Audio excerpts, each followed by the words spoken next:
Avant de commencer, je vais valider avec vous comment notre salle est hétérogène. Donc, je vais vous poser une question et je vais vous demander de répondre comme vous le voulez.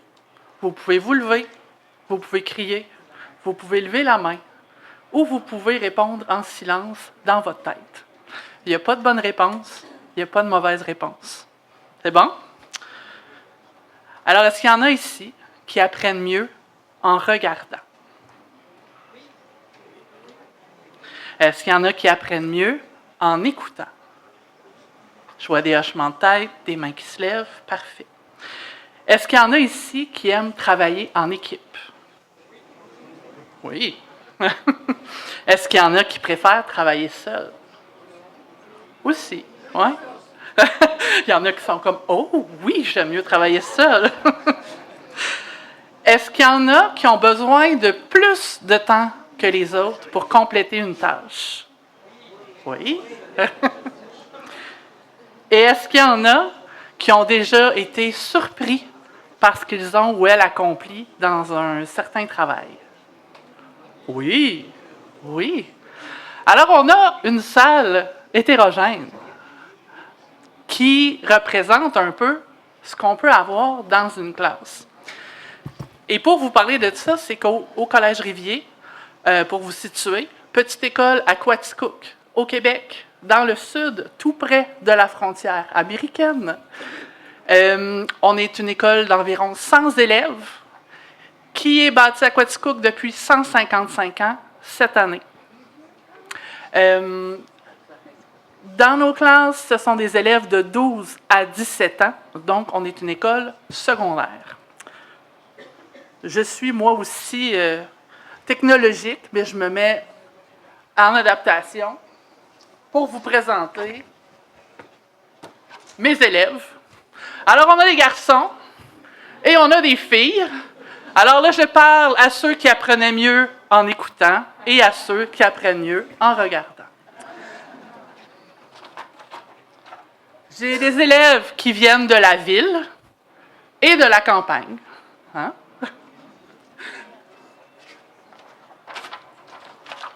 Comme Karine l'a mentionné tout à l'heure, on a des élèves qui ont besoin d'une bourse pour fréquenter le collège et on a des élèves qui ont les sous pour fréquenter le collège.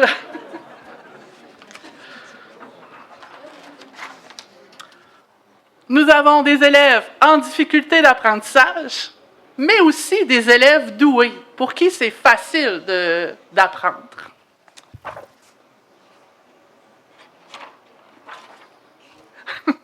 Nous avons des élèves qui sont pensionnaires, donc qui dorment à l'école pendant la semaine du dimanche au vendredi, et des élèves qui retournent à la maison à la fin de chacune des journées.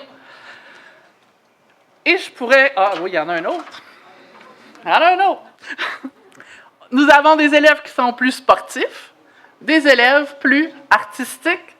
On a des élèves qui sont les deux et des élèves qui sont aucun des deux. Alors, un peu comme le Collège Saint-Maurice de Saint-Hyacinthe, nous, ce qu'on a choisi de faire à ce moment-là, c'est d'offrir un parcours aux élèves. Donc, ils peuvent choisir, et c'est ce qui fait qu'ils vont être mélangés de secondaire 1 à 5. Donc, les élèves de 12 ans vont côtoyer les élèves de 17 ans dans les cours qu'ils ont choisis, qu'ils soient artistiques, sportifs, en encadrement ou tout ça. Donc, ce que nous dit la recherche sur une classe hétérogène, comme j'en ai une devant moi en ce moment, c'est que l'élève apprend mieux quand l'enseignement parle de qui est l'élève. On nous dit que la diversité dans un groupe stimule la pensée critique, l'empathie et la créativité. Créativité, autre thème dont on a beaucoup entendu parler cette semaine. Comment faire de l'hétérogénéité une force? On y va de 4 façons. On va utiliser la créativité pédagogique. Donc, par la créativité pédagogique, on va demander aux enseignants de différencier, de varier et d'offrir des choix à l'élève quand vient le temps de compléter le travail. On va utiliser la conception universelle des apprentissages. Pour la CUA, on va demander de planifier, on va planifier la diversité quand on va montrer notre exercice. Je vais aller chercher mon exemple, parce que là, j'ai perdu mon repère de petites feuilles. Ma CEA, elle est ici. Par exemple, si on a une présentation sur un animal à faire, un texte descriptif en collaboration avec les sciences, on va garder le même modèle au niveau du français en demandant le texte descriptif, mais on pourrait laisser à l'élève le choix de choisir sa façon de présentation. Donc, notre élève artistique va peut-être choisir de faire une affiche. Notre élève qui est plus manuel va nous dresser une maquette.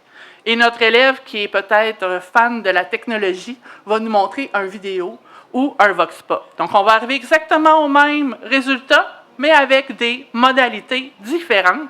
Et l'élève va avoir le sentiment d'avoir pris en charge son apprentissage. On va aussi travailler dans réponse à l'intervention, qui est plus au niveau du dépistage et de l'aide à l'élève.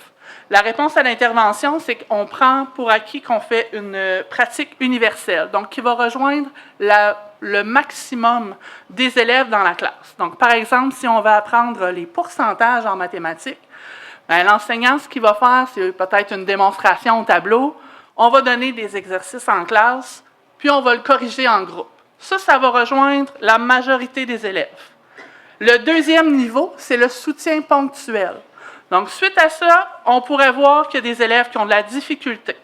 On pourrait les amener en sous-groupe, en centre d'aide pour faire du rattrapage. On pourrait leur permettre de garder les notes de cours pendant qu'ils font leurs exercices, puis peut-être même utiliser la calculatrice pour vérifier leurs exercices. Si, malgré tout ça, on sent qu'il y a encore une difficulté, là, on pourra aller en soutien individualisé.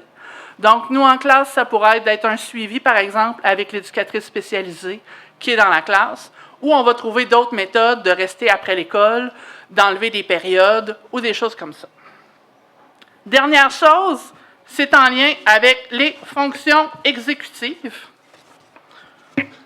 Plusieurs fonctions exécutives, ce sont des compétences qui sont à développer, qui sont parfois aussi importantes que les connaissances. Par exemple, pour la planification, on pourrait fournir à l'élève un échéancier. On peut aussi séquencer les tâches qui sont à faire. Et on pourrait faire les deux, séquencer les tâches et donner l'échéancier à l'élève qui en aurait besoin. Pour l'inhibition, on insiste beaucoup sur les routines. Donc, des routines de début de cours, des routines de fonctionnement. Les enseignants vont écrire au tableau le menu du jour, qu'est-ce qu'on fait aujourd'hui, de quelle façon ça va se présenter, et chacun des enseignants fait ça dans sa classe. Donc, l'élève qui est peut-être plus anxieux se sent rassuré à chaque fois qu'il rentre dans la classe parce qu'il sait exactement ce qui va se passer dans le cours aujourd'hui. Pour la mémoire de travail, on peut fournir des critères de correction. Donc, on donne déjà à l'élève, voici sur quoi tu seras évalué. Donc, l'élève n'a pas de surprise. S'il ne comprend pas, il peut déjà venir valider sa compréhension. Et dans l'autorégulation émotionnelle, on va valoriser le processus, l'expérimentation. Donc, par exemple, dans les cours d'art plastique, on va valoriser le brouillon, le processus. Comment on fait pour se rendre au résultat final? C'est bon de faire des brouillons, c'est bon de faire des erreurs, c'est bon de poser des questions. Donc, on peut faire ça en art plastique. On peut le faire en sciences aussi, quand on arrive dans les laboratoires, où est-ce qu'on doit poser une hypothèse, on fait une expérience, puis on n'a pas les mêmes résultats que nos collègues. C'est parfait, ça fait partie de l'apprentissage de ne pas avoir les bonnes réponses. Autre flexibilité qu'on fait au collège, on a aménagé des zones. Donc, on a des zones pour le travail d'équipe, où est-ce que les élèves vont être capables d'aller travailler dans ce local-là, où est-ce qu'ils savent qu'ils peuvent parler un petit peu plus fort, travailler en équipe. On a des zones calmes pour les élèves qui veulent travailler peut-être plus individuel, mais qui vont se permettre des échanges en chuchotant, en parlant pas trop longtemps. Et on a des zones silencieuses. La zone devant mon bureau est très appréciée. Les élèves viennent pour travailler tranquilles parce qu'ils savent qu'ils ne seront pas dérangés en avant de mon bureau. Donc, j'ai toujours des bureaux qui sont là pour les élèves qui veulent travailler seuls. Des fois, ce n'est pas leur choix, mais quand c'est leur choix, ils aiment ça. On va utiliser l'entraide par les pairs. Donc, évidemment, avec les plus vieux, les plus jeunes, les plus vieux vont aider.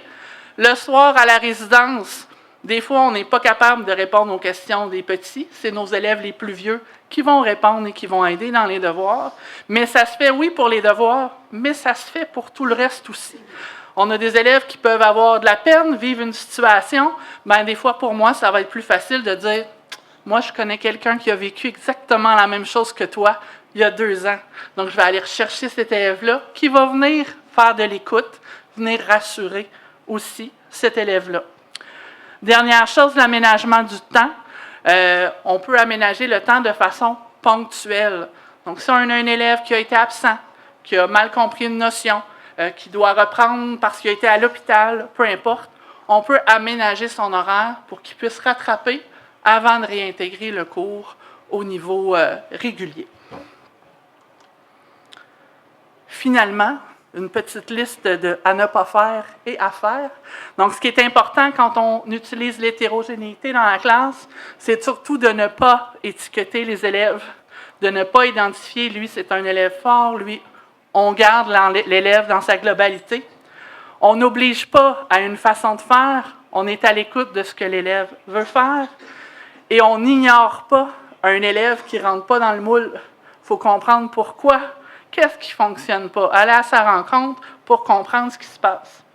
Ce qu'on doit faire, garder une flexibilité structurée, avoir un engagement actif, comme le genre d'activité que je vous ai fait au début, juste aller vous chercher, vous faire bouger, avoir une culture inclusive, donc d'accepter l'élève comme il est, et de garder une collaboration adulte-élève, autant avec les parents qu'avec les enseignants. Finalement, au collège, nous avons le privilège de la proximité avec nos élèves. Vous comprenez qu'avec 100 élèves, c'est facile de tous les connaître et de savoir comment ils vont. Et on a aussi la liberté d'adapter nos approches, mais on a aussi la responsabilité que chacun se sente compétent et accueilli. Donc, mon mot de la fin, c'est que l'hétérogénéité, c'est une force parce qu'elle nous oblige, nous, en tant qu'éducateurs, à être attentifs, à être ouverts, mais surtout à être créatifs pour aller rejoindre chacun de ses élèves. Merci.